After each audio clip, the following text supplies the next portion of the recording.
Welcome to the Zen of Reffing Roller Derby, Lesson 27, Clockwise Play. I'm Axis Esteval, the author of this training manual. I'm filming this on July 2nd, 2018. The content of this presentation is up to date as of this recording. Should this video become outdated or replaced by a newer version, I'll put a link on the screen to where you can find more information. As always, you can find the latest version of the full training manual at www.tinyurl.com/zenreffing. A quick disclaimer. The WFTDA, MRDA, and JRDA are not responsible for the content of either the training manual or this presentation, nor do they make any claims as to the accuracy of their content. Another note, if you spot any errors or outdated information in this presentation, please put a comment on YouTube explaining the issue and listing the time code. Lesson 27, Clockwise Play. I'm here with NERDerby today, the Ultimate Roller Derby Ubiquitous Magnet Board by Wonder Zebra. And today we're going to talk about what happens when the clock starts going backwards. Whee! There we go. Basically, by backwards, I mean clockwise. And by the way, the words front, forwards, and backwards in roller derby don't have a lot of meaning because it depends on which direction you're facing, and you can pretty much be facing any direction at any time. So I sometimes will colloquially use forwards and backwards. And so for today's purposes, unless I am otherwise stating, I want you to assume forwards and backwards refer to moving clockwise or counterclockwise. So now first, let's start with the basics. Although roller derby is played in the counterclockwise direction, it is legal to skate clockwise. Now, as we've said in previous lessons, there are a couple of exceptions to this. First, a rear group during a no-pack situation. Like right now, the yellow group cannot skate clockwise. If three of them skate counterclockwise and one goes clockwise, that pivot there is going to get a penalty for this. They must reform the pack by skating counterclockwise. Second, when we have an something similar, when we have an out-of-play blocker outside the engagement zone, the warning goes up, out of play, and this pivot, the purple pivot here, must now skate counterclockwise, must go forwards, must go derby direction to rejoin, to re-enter the engagement zone.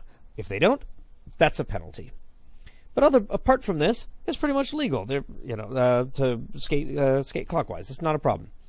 Now, the direction a skater facing while they're skating clockwise, or counterclockwise for that matter, is really irrelevant. It doesn't matter into it.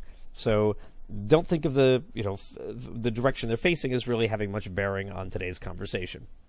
Now, skaters are never actually required to skate clockwise. There is one exception, as I said. If the pack is stopped, it's not moving, Purple 2 here, who's outside the front of the engagement zone, must skate clockwise to re-enter it, simply because standing there will not lead to them re-entering the pack. The pack is stopped, or maybe the pack is even moving clockwise. So if they stand there, the distance between them and the pack, or them in the engagement zone, is increasing, so therefore that would be an out-of-play penalty. So in this particular, that one rare situation, that skater must skate clockwise. But apart from that, skater never has to move clockwise in the game. It may be strategically an advantage to do so, but they don't have to. Now, a few notes on clockwise jammers. First, there is no running lap count for jammers. So, as we've talked about before, a jammer is either on the current trip through the pack, or they have fallen into the prior trip through the pack. So, for example, let's say Purple Jammer decides to start skating clockwise. Kind of dumb, but they're entirely legal. It's entirely legal, they can do so. So now they have entered the engagement zone from the front. They are now in the prior trip through the pack. And now they've exited the back, and they're continuing to go, and they are not getting 2 laps and 3 laps down. Do not think of this like a spiral staircase. This is not the case. You can't eventually be 5 levels down. Think of this like an M.C. Escher painting, when there's like 4 sets of stairs, but they're taking advantage of the fact that the picture is drawn on a 2-dimensional surface by having an impossibility that you can go up the stairs and eventually lead to its own location. So it's much more like that. So now, if the person falls back and they re-enter the engagement zone, then they just have to exit the front of the engagement zone to, to return to the current trip to the pack. One exception, say Purple Jammer here has been doing multiple clockwise laps. Now, we're not going to give them a loophole that they can just go, 2 feet into the engagement zone for the front and back out, and now they're back on the current trip to the pack. Basically, we're going to require that they actually have to pass through the pack in order and then exit the front of the engagement zone. So this is not really something that is overtly stated in the rules, because it's more of a hypothetical situation, because let's face it, Purple Jammer is never going to skate 4 laps clockwise in a row. It just doesn't happen. But in theory, if they did, we're going to say, that, okay, we're not just going to give you the loophole that you can just go beep, beep into the engagement zone and back out, and thus return to the current trip, because you have basically passed that pack several times.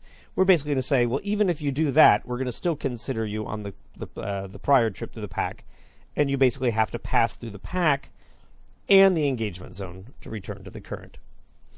Now, as we've said before too, a jammer that returns to their prior trip to the pack cannot, they cannot be getting credit for anything. They can't go back to try to get more passes towards lead jammer so they can re-earn it. Once they're out of the engagement zone, we've turned the page in that book. We can look back, but we can never write in it. Same thing with scoring. They can go back to the prior trip, but they can't pick up additional points while they're there.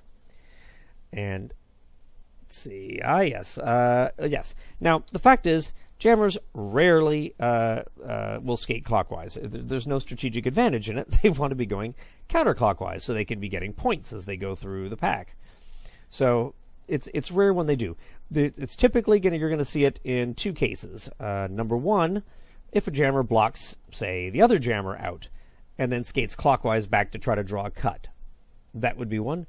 And the second would basically be if that jammer is blocked out of bounds, and say like yellow 3 dropped the purple jammer out of bounds, yellow 3 goes back and purple jammer is going to skate clockwise so they can re-enter legally behind them. Now, again, they don't have to. That purple jammer can sit there. Of course, yellow 3 is content to let them sit there because that's just that much more time they're not scoring points. So yellow 3 will just kind of sit there. So in which case, purple jammer is kind of wasting their time, unless, of course, pack moves up, yellow 3 goes out of play, and now purple jammer can re-enter in front of them. So, but I'm on a little bit of a tangent here. Fact basically being is that jammers rarely skate clockwise except to avoid being cutting the track or to draw a cut on the opposing jammer.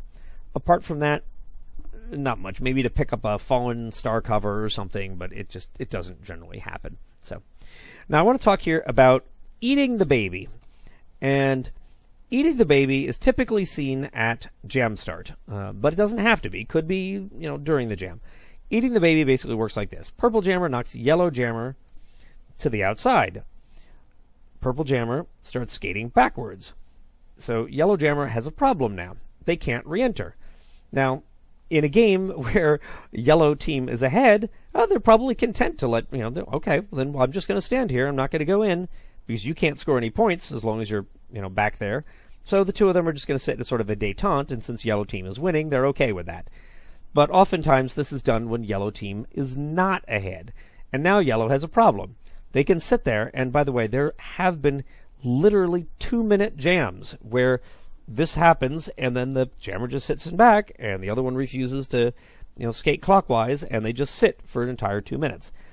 But if yellow's feeling the time pressure, then yellow's probably going to skate around the outside. And purple jammer goes back, and yellow jammer's coming around, and a couple of purple players are going to move up now, because what their goal is when yellow jammer re-enters right in front of purple jammer, their goal is going to basically be to trap yellow jammer. So they got yellow jammer back, and then purple jammer can go forward. This is kind of a showy move. It's not particularly strategically useful, but it certainly can happen. And then purple jammer could pass through, and purple jammer actually would pick up a lap point in doing so. So that's how you can score 1 point on the initial pass. Most of the time, it doesn't exactly work that way. And we're going to watch a clip in a minute, which is going to walk us through some pretty interesting stuff here of a similar-ish type of situation, and how it did not go at all like the initiating jammer thought it would, but it was certainly entertaining. So now let's talk about the pack a little bit here. First, let's talk about clockwise pack movement. Okay, I'm going to get the jammers just out of the way for a minute. If the pack goes clockwise, the pack has not turned around. It doesn't matter the direction. They can all be facing clockwise. It makes no difference. But the pack is not turned around. Think of this as you're driving your car in reverse down the street, on what normally would have been the correct side of the road, except you're going in reverse. Just because you're going in reverse, matter of fact, even if all the traffic goes in reverse, doesn't mean the front of your car is now the back, and the back of your car is now the front. So, there we go. As everybody's skating clockwise, I'm having trouble with that one going out of bounds there. Yes, everybody's skating clockwise. The front is still the counterclockwise side of the pack. The rear is still the clockwise side of the pack. That doesn't change. Now, something to keep in mind here is that jammers, just because they're going the other direction, doesn't mean that the game has changed direction. Jammers still have to pass in the counterclockwise direction to score. They don't have to chase clockwise and pass them that way. That wouldn't count. The game, the derby direction, proper derby direction for the game has not changed just because because the pack has decided to skate clockwise. So jammers still continue as normal, or at least they should be continuing as normal. They don't always. And then blocking is illegal at this point. Remember, a skater, you can't clockwise block in the game of derby.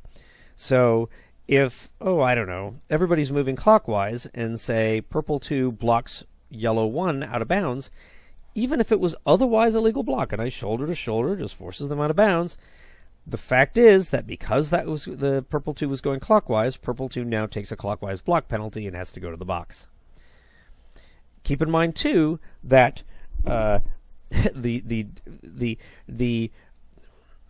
purposes of let's say yellow 1, they tripped and went out of bounds or something, or they went out of bounds for a legal reason, and this pack is still moving clockwise. Well, essentially everyone is trying to draw the cut at this point. So yellow 1 has to skate clockwise and re-enter, at least behind those that had superior position initially. So now this can throw off blockers because they get confused. People are not used to the game going in the opposite direction. So what often happens is just reflexively they come and they enter on the counterclockwise side of the pack. Well, now yellow 1 has gained a position. So let's take a nice little easy situation here. All right. Here's our pack. Pivot is, say blocked legally out of bounds. Let's say yellow 3 blocked the pivot out of bounds. And then the whole pack started moving clockwise. Again, if pivot re-enters right away, they've now gained a position on 3 teammates, and that's a cut. Instead, pivot has to skate clockwise and re-enter here. So, re-enter, it's going to be tempting to say ahead because we're thinking of the direction they're facing and we're thinking of the direction that they're traveling, but it's not. The front of the pack has not changed sides. So they are actually entering behind when they enter on the clockwise side. It's a little tricky to get your move around, but just remember that like your car, front and back do not change even when your car is going in reverse. Effectively, clockwise movement means the pack is moving in reverse. Something to keep in mind too, that when that purple pivot enters, clockwise of the pack, so they've re-entered legally, purple pivot can now initiate a block, even though they've got 7 players moving towards them. Purple pivot is moving counterclockwise, normal derby direction. They can initiate a block and block other people out of bounds. So, the others cannot initiate a block back. They can't counter block. Again, they're all they can do is kind of try to avoid it or sit and take it. That's all they can do because, again, they're traveling in the clockwise direction, and you give up a lot of perks for that. Now, another thing. Destroying the pack does not change, just because the skate is going clockwise doesn't mean we've radically revisited the destroy the pack rules. So everybody's moving clockwise when, say, let's say the yellow, the walls were here, and suddenly purple team goes change, and suddenly they stop on a dime, turn, and they sprint off in the other direction. Well, yes, they're turning back to derby direction. However, again, marked abrupt or rapid. You know, they destroyed the pack. Somebody's going to get a destroying the pack penalty in that. Now, the thing about reforming the pack is the rules for reforming the pack. Remember, the clockwise group, the rear group, has to go counterclockwise. The front group has to just stay put. So, if like when we've destroyed the pack, we'll send that one off on the destroy the pack penalty. Then the yellow group now that's clockwise, they're going to have to stop their clockwise movement, turn, and start racing back counterclockwise. So the rules for reforming the pack mean that when they arrive in the pack, they're going to be moving, counterclockwise, and that's probably going to get purple group moving counterclockwise as well. So again, it's going to, result in, the pack probably moving, counterclockwise again. The game really likes counterclockwise movement, and the reforming the pack rules are nicely designed to kind of get the pack sort of, at the very least, not moving in the wrong direction. Another thing here, should a skater go out of play while the pack is moving clockwise? Well, they can just, they have to just stop their clockwise movement. They can halt, they can come to a stop because the rest of the pack is moving clockwise and will eventually meet up with them.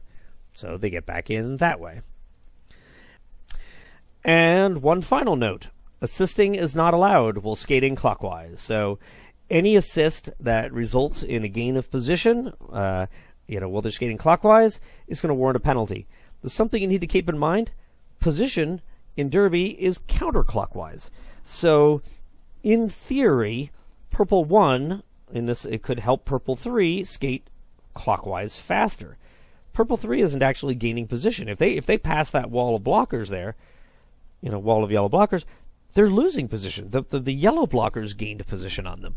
So I would not issue a clockwise assist penalty in this case because, think about it. What was the actual advantage gained by virtue of that assist? Well, purple 3 got farther in the wrong direction. There's nothing. There's nothing to it. Didn't help anybody score. Doesn't change. They're not getting into a better position for a blocker, and they can't block because they're going clockwise. Everybody's going clockwise. So no clockwise block penalty in that case. All right, let's take a look at a little bit of footage here, and let's talk through some of the points we're seeing. All right, I promised you back in Lesson 8 we'd watch this clip again. Last time we were studying OPR coverage during clockwise play. This time we're going to ignore the OPRs. Instead, we're going to talk about what's actually going on in the game here. Now, what you're seeing here, the rearmost skater there is, I believe, a jammer. Could be a pivot. They're wearing a pivot cover, but I'm pretty sure they've been a star path. I don't know. It doesn't really make a difference. The penalty, point being, they go in, block Betty the opposing Switch jammer down out. Maybe they are the pivot, but it doesn't matter. Either way, they're skating clockwise, and that jammer doesn't want to wait, and the whole pack is going clockwise now. Things back by Frankie there. Yeah, so observe now, the whole game has changed direction. Shot in on Teflon Donna and In reverse, my goodness. Yeah, it's going to be. If I recall correctly, somewhere in here, one of the skaters on one of these curves, one of the skaters decides to block one of the other ones out of bounds, and that results in a clockwise block penalty because again, no blocking when the pack is going clockwise. So, and look at all this. Again, the front and back have not changed. The front and back have not changed directions. Add time to the clock, Mo. Superman style here. I know the answer. There they go. Okay, there we go. That was what they called as the clockwise block. Direction of play penalty is assessed. And again, everybody's continuing on. Part of the trouble that happens in a case like this is people start wondering, well, how can we get the pack going the right way? And the answer is, don't skate along with them. Remember the frontmost group, which is actually the counterclockwise group, they can just simply slow down like a natural pack destruction. That's entirely legal. And then in doing so, the pack would be destroyed, and the group that's most of the clockwise has to turn around. But I think the skaters were genuinely kind of perplexed and just sort of having fun with this over there, so they just kind of went along, and the announcers were certainly having fun with this. Things back by by Frankie there. But yes, see if you Yeah, notice, Franklin's there's starting both to jammers get, are get both the jammers are little out of shot bounds, in so on that was the Teflon pivot that Donna. knocked them out of Here's bounds that initially. in reverse, And my that pivot's goodness. just got Yeah, everybody it's skating clockwise. 2017 Notice before the they're front done. IPR was giving an out of play, Style. out of play Now we warning. have Maven struggling Warning to those catch up to be Diva here as they Wait a just second, keep yeah, pulling the things warning the back. people that they Yeah, were we out of only play have to the 46, front, 39 now. meaning in the Seconds counterclockwise on the direction, jam so they clock. actually This had to one, skate could clockwise. go Because in the again, that's record that books one as, exception in rotor, that one case are where we the going to people add actually have time to skate the clockwise. clock? Mo, So I yeah, forget. it's pretty surreal. You will I know not the see this answer very to often in question, Derby. but You will see still, this is, like a minute unprecedented. version of Direction this. You will see play this maybe penalty once in is your career. assessed. I mean, This is inevitably, exceedingly of course, rare. it would be. You will see sometimes when Hatchet. the skaters will go half a Nobody lap can or a really lap make any clockwise. contact right now, But this given is pretty the extreme as far prevailing as things like this direction go. of skating. Sure. Maven still on the outside, still looking to get in. Switches in the same boat. Yeah. Now Russian Bayou's in the same boat here I'll too. tell you on something, the I just can't outside, get enough of unable to watching this re-enter clip. play. Yeah. There it and goes. That's a gonna very time out. unique Into the jam. Maven, the penalty. And again, I just wanted to kind of give you just a little idea of what it's looking like when the pack is going clockwise. Again, there's not really a lot to actually do. Nobody can block. In that particular case, the jammers were out of bounds, and they were both skating along on the outside, so nobody felt a need to do any defense except skate clockwise. But that's a pretty rare, pretty absurd exception, and that's not what your typical game is going to be like. So, anyway, this has been Lesson 27 on clockwise play. We'll be back in Lesson 28 to talk about passing the star. Thanks.